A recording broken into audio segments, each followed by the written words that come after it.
like to do some of my tunes as well for a slag, guys. Hectic. Welcome to Trending SA. It's great to have you here. It's Thursday, guys, and it's also 78 days to Christmas, ne? I'm just telling you, you must get your plans ready.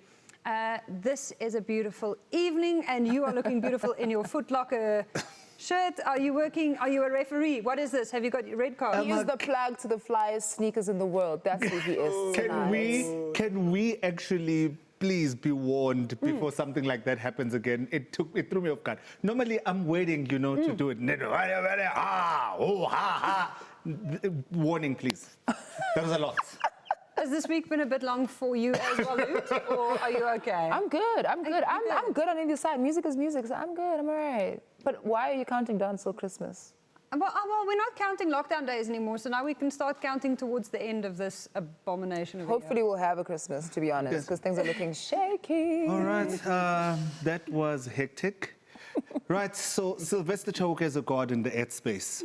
Soweto-born brand architect owns and runs one of the most innovative agencies in South Africa, working with one of the most revered brands on the continent.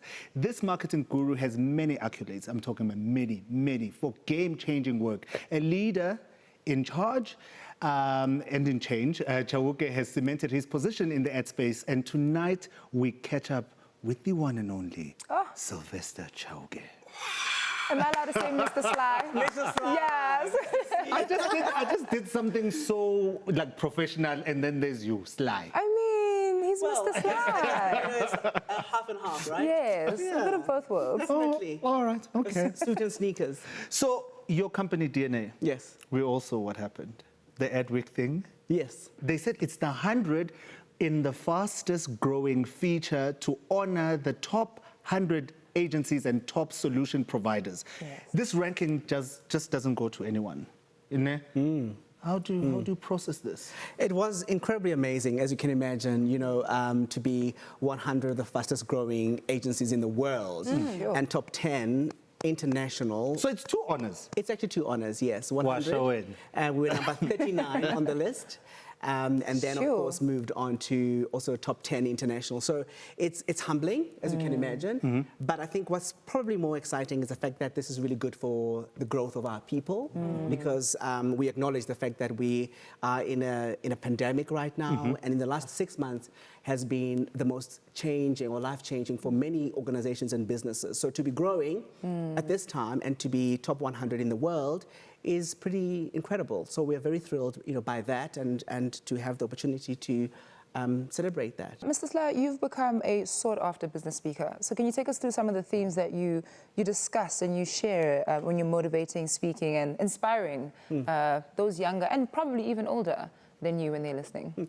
I think there's a lot that I talk about, but one of the things that I do see that is a challenge is around young people being able to show up as themselves so that they can be better humans and that they don't have to hide who they are. And also when they walk into businesses, they can be able to bring their best self to work. Because I think that for you to be the best at what you do, you need to be very comfortable in your own skin. 100%. But also have the license to be you. Because how many of us are trying to be someone else? And I think for me, struggling, growing up, just trying to fit in is a challenge, because you want to fit into something. But there's magic in being able to be yourself and be comfortable in that. And it took me a while to realize that. So that was quite amazing. It's interesting when you talk about being yourself. One of the things that stands out in your biog is the fact that you were the national marketing manager for Nando's. And this is obviously a huge moment in the arc of your career, because Nando's is known for its marketing approach that is so uniquely Nando's. Tell me about that. Doing creative work like that within a corporate space isn't always that easy. How did it happen? I have to say, I think it all starts with a business that appreciates creativity. And so within the DNA of Nando's itself as a business, they really do appreciate creativity and they expect creativity from their marketing team, right? Because it is a requirement for you to be able to continue to build the legacy of this massive brand. So, I'm that guy that goes and gets the book. Okay, good. There's the book right there. So I see a quote here, and it's very interesting. It says, regardless of the space that you're in, you must completely be learning and looking for ways to improve and evolve. If you are not excellent where you are, you will think that excellent only rests elsewhere. Mr. Sylvester Chauke. I know this guy. So what do you attribute your excellence to? I think the main essence of the quote for me was just making sure that every single space that you are at matters, because you don't have to get to where you think you need to get to for you to be who you are or to be good at something. So when I worked at Macro, and I worked at Dion, and I was working at Verimark, you know, in customer services, selling the Twister and the Health Walker and So that's your fault. Twister's your fault. So that's your fault. Now we know why our moms are fighting. We're going to have this conversation offline. You know, the thing is, when you have a job to do, you've got to do the job, you know? Yeah. So be good at where you are. If you're at the call center, be great there. And then you set yourself up for much better things in the future. So don't wait for, I'm going to get into the job that I want to get for me to eventually be great. Yes. So you must utilize the space that you're at to, you know, to really, really fly, because every single thing and every single moment matters. So, you spoke just briefly about, having pride in yourself and being secure in who you are. You know, it is Pride Month, and we have seen a lot of transformation, at least on a surface level, in terms of being proud about who you are and where you come from and celebrating that. But is that really reflective in real life for the average gay man who is not in a position of power, who is not someone famous, you know, the average, whoever it is, whoever they are, you know, is that transformation reflecting for them? Do you think it's... I think that, I would love it to be growing and to become almost mainstream, but unfortunately it's not. You know, there are businesses and organizations that are very sensitive to that, but many people have to edit themselves a lot within the corporate space, particularly because we are trying to manage, you know, what do people think about me in that organization, and will I be given the opportunities to grow within the organization if they found out that I'm gay, for an example. So I think as a gay man, one of the most interesting and challenging parts of growing in corporate was just to get to a point where I was willing to accept the fact that if this corporate isn't able to accept me, it probably we don't have a good match, because I can't necessarily be myself here, and it becomes very challenging. So what I would love to see, hopefully, is that more gay men and women are able to walk into spaces of work and not feel that they have to manage and juggle this sexuality as part of what they need to do from a work perspective. And I think it takes a lot, because yes, our constitution says, you know, everybody is equal, but it's on paper, right? But when you walk into businesses today, it's a challenge. All the stereotypes that you have to face as well. It's something that needs to be addressed. Thank you so much for sharing that with us and some of the lessons you've learned along the way. Get Sylvester Chauke's book, Stand Against Bland. That's all right. Also, how gorgeous. Yes, beautiful cover here as well. My goodness. Thank you for joining us. Pleasure. Good to be here. Okay. I'm doing so well at this thing. Oh, look at my blade, just selling. We will be back with Mac G talking Clout Chasers after the break.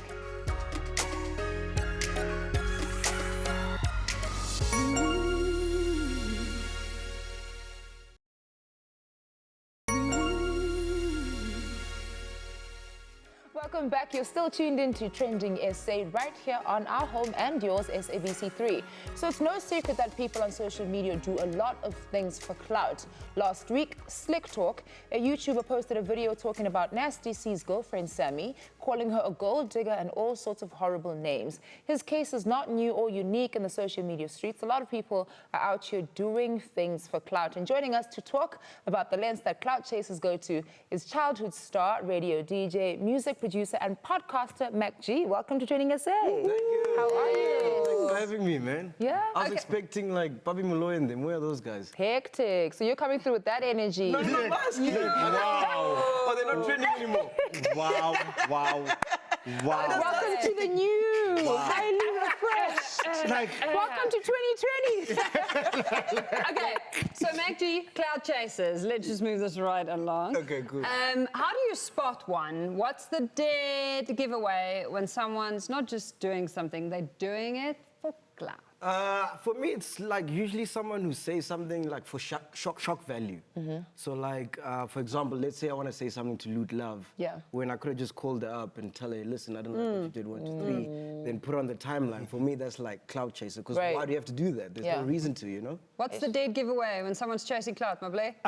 It always has to be outrageous and stupid. Like there has to be something stupid about it. So like when you see people gunslinging and saying whatever they want to say, like wake up and say things about loot, you know. I remember like in 2013, I hope I don't rehash an old hectic. wound. Ooh, Like kom het when nou. they just went off about her height.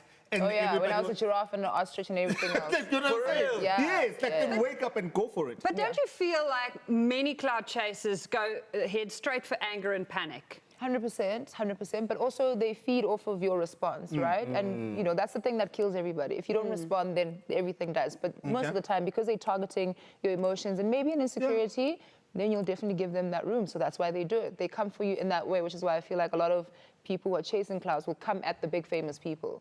Because even if you're blocked, they say, "Oh my gosh, you blocked me a moment." You've got this successful podcast.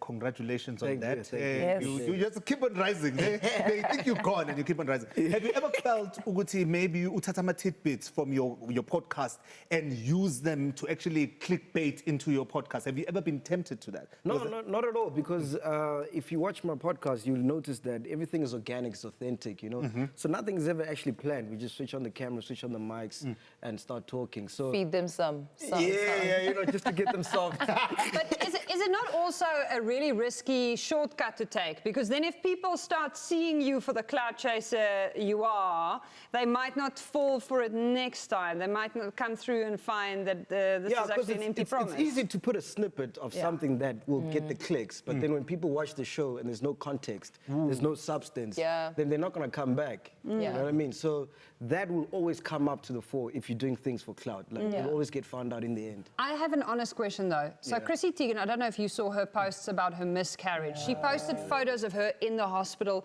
Literally, you can see the pain, her holding her dead baby. Oh, no. And some people came for her and said, this is too much. This pain is too deep and too real and too public, literally hours after it happened. Is she an example of a clout chaser?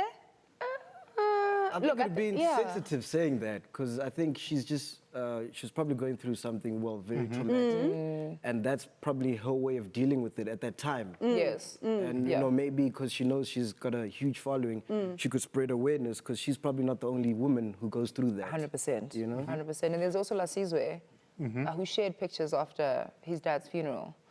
He was breaking down in them, you know, it's quite an emotional moment, and he caught a lot of heat for that, and a lot of people felt like it was inappropriate, quite strange. No, for me, I always worry when people share so much of themselves on social media, because I always ask, when does it stop? And we've seen it so many times when people will share and share and share, and then they will say things like, please respect my privacy during this time. And I'm just like, you can't now do that because you've allowed us to come so deep into your life. Maybe someone like Chrissy Teigen went, you know what? The staff who work at this hospital, the paparazzi outside, they are going to post photos. They are going to leak this anyway. I'm going to have my photographer here. I'm going to lead the narrative in the direction I want to and create awareness for the fact that 1 in 4 pregnancies end in miscarriage. Yeah, but not a picture at the funeral. I can't have Austin Malema taking a picture of me breaking down. You're a photographer. Austin is a photographer. That's what I mean. Like an entire, you know what I mean? Like that's just me, though. You know. All right. Yeah. So this thing of clout chasers is growing. Yeah. Right. And there's different types of clout chasers that we're seeing coming into the foray. Right. Yes. Then you get like the people that are doing it for the fame. Yes. You get the ones that want to show Uguti they just don't care about authority. Is it that woman who, the one who licked the trolley? Yeah. The coronavirus, the defiance of the Rona. That's I disgusting. feel like someone needs to explain science. Science doesn't care about the clout or the fact that you believe she got it the or virus not. after all that jazz. That's the whole thing about natural selection. Let's just take a look at the video in case you didn't see actually what I'm talking about, because you need to see this. I'm out looking for corona. If you know anybody who has corona, let me know. I'm looking for some of it to stay by well. Stay by well without you getting it, guys. Without you getting it, corona.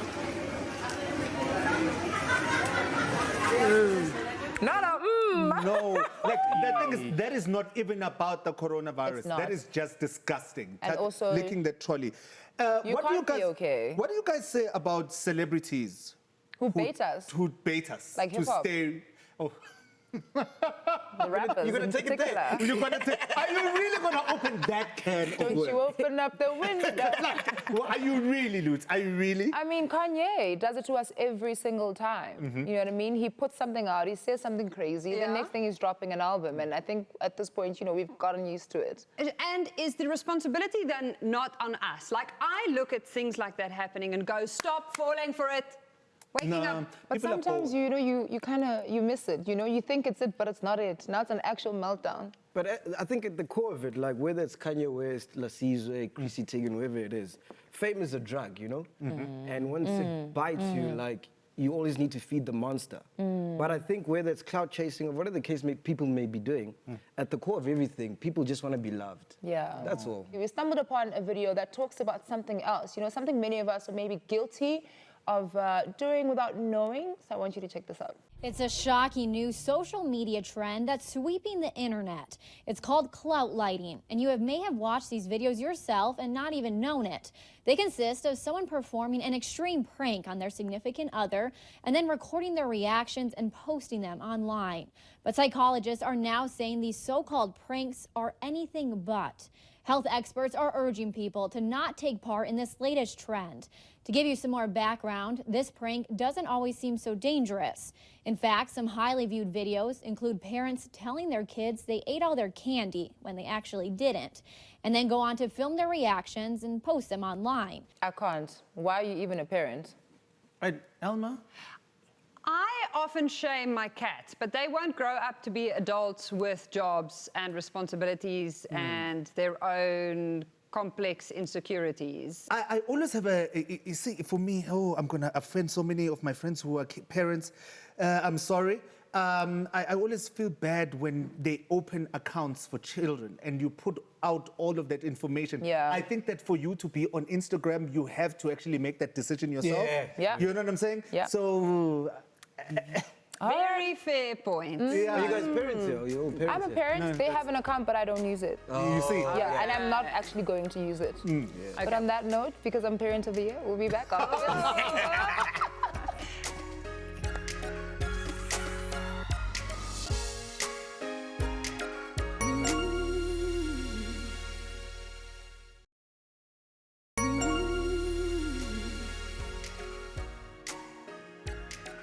Man, I always watch that Michael Jackson thing where he says, I love that song. I love that song. I love that song. Wow. Welcome back. You're still watching Trend Wow. USA on SABC3. McG is still with us. And every night, we have our guests actually, you know, we give them a lot. We give them a lot. We ask them all the burning questions. You must come back for that. We've got some burning questions is it? for you. Nice, Right? nice. Now it's time to play a little game called the Hot Seat. Hectic. Which one is this one? How hot is this So seat we've now? got Finally. So basically, I've got some questions here. These are burning questions. So what I'm going to do is that I'm going to pass this little copy around. You pick a question, then you read it, And and you ask anyone that you feel that should answer that question. I'll Dope. start. All right. Okay. So you're gonna start? I picked up. Whoa, McG, this is for you. Hey, man. All right. What's the first thing that you'd do if you woke up one day and you were the opposite sex? I'd play with myself. Can you say that on? Too much TMI. I have no words for you.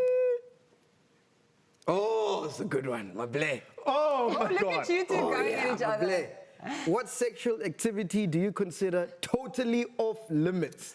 When we start playing with defecation, I'm out. What is that? That's such a big word. What No, is it's just vomit, everything. I'm out. Okay, okay. I'm out. H for hectic. You guys, oh, no, I can't do it. Oh, I can't do it. Leave I'm her stressed. order.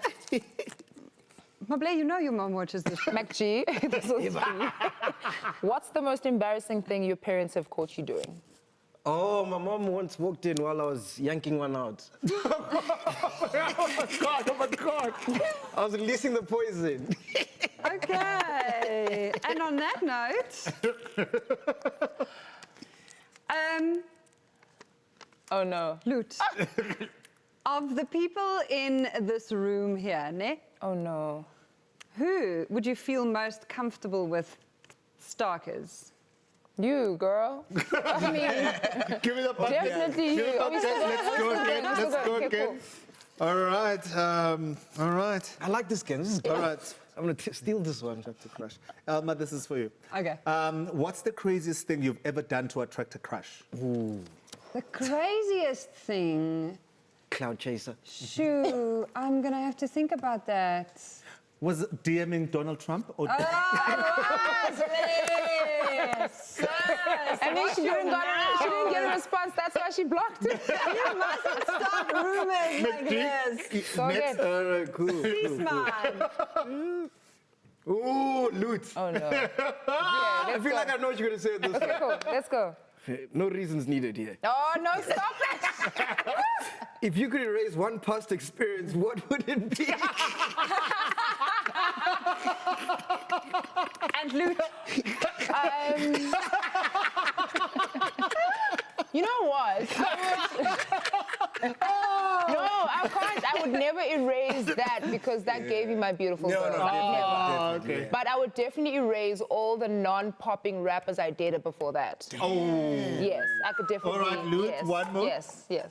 Do the bucket. Are we doing one more? Yeah, One more. What's the first thing you noticed about me, Elma? Your incredibly large eyes. Yeah. They are beautiful. They are also slightly mesmerizing, but beautiful. Guys, this was a nice game. Actually, you know what? I am suggesting, and my content producers are going to kill me, in fact, the whole production team, we're actually going to do more of these and put them online. Thank you so much for coming. Thank you, man. Have you guys subscribed to my channel? Are you guys chillers? You have? I'm a chiller. Yeah. Okay. Yeah, I'm a Regular chiller. Road to 100,000K, eh? Okay, I'm going to come What's through. that? I'm going to come through. Well, that's all the show that we have for you today, South Africa. We will see you tomorrow right here on SABC3, where the stage is yours. Good night.